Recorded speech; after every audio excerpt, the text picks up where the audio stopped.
നമസ്കാരം. ഇന്ന് ഞാൻ എത്തിയിരിക്കുന്നത് ഒരു പൗരാണിക മനയിലാണ്. ഏകദേശം ഒരു 600 വർഷത്തോളം പാരമ്പര്യം അല്ലെങ്കിൽ പഴക്കം ഉള്ള ഒരു മനയിൽ.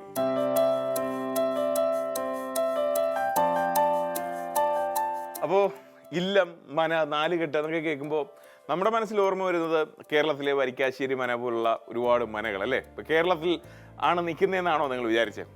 ഒരിക്കലുമല്ല. ഇപ്പം നിൽക്കുന്നത് കേരളത്തിലേ അല്ല, ഞാൻ കുടകിൽ തന്നെയാണുള്ളത്. കുടക് എന്ന് പറയുമ്പോൾ നമ്മൾ മലയാളികളാണ് കുടക് എന്ന് പറയുന്നത്.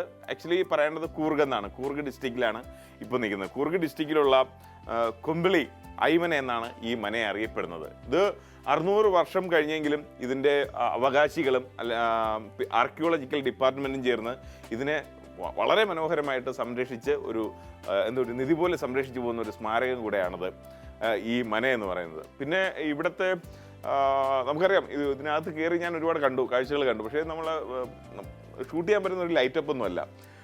9ഓളം മുറികളുണ്ട്. അന്നത്തെ അന്തേവാസികൾക്കുള്ള മുറികൾ, അടുക്കള, പിന്നെ ഒരു പ്രത്യേക അറകൾ.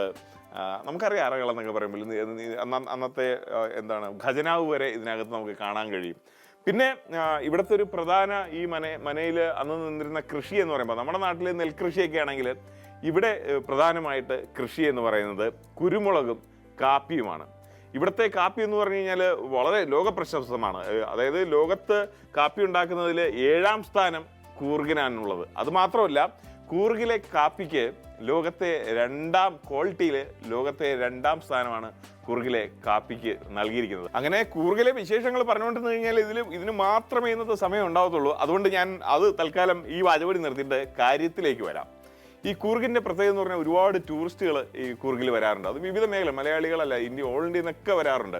അപ്പോൾ ഇവിടുത്തെ പ്രത്യേകത എന്ന് പറഞ്ഞു കഴിഞ്ഞാൽ കൂടുതലായിട്ട് ഹോം സ്റ്റേകളാണ് ഇവിടെ ടൂറിസ്റ്റുകളെ എൻ്റർടൈൻ ചെയ്യാനായിട്ട് കൂടുതലായിട്ടുള്ളത്. അപ്പോൾ മലയാളി വന്നു കഴിഞ്ഞാലും തമിഴ്നാടുകാർ വന്നു കഴിഞ്ഞാലും ഏത് നമ്മുടെ സംസ്ഥാനത്തിലുള്ളവർ വന്നു കഴിഞ്ഞാലും അവർക്ക് പറ്റുന്ന രീതിയിലുള്ള ഭക്ഷണമെല്ലാം ഇവിടുത്തെ ഹോം സ്റ്റേകളിൽ ലഭ്യമാണ്. അതാണ് ഇവിടുത്തെ മറ്റൊരു പ്രത്യേകത. അതുകൊണ്ട് തന്നെ ആർക്ക് വേണമെങ്കിലും നല്ല സന്തോഷത്തോടെ ഇങ്ങോട്ട് വരാം. അങ്ങനെ അന്വേഷിച്ചപ്പോഴാണ് മറ്റൊരു കാര്യം കൂടെ അറിയാൻ പറ്റിയത്. ഈ ഹോം സ്റ്റേകളുടെ ഒരു പ്രത്യേകത എന്ന് പറഞ്ഞാൽ ഈ ഫാമിലി ആയിട്ടൊക്കെ വരുമ്പോൾ ഒരുപാട് സെക്യൂരിറ്റി കൂടുതലാണ്.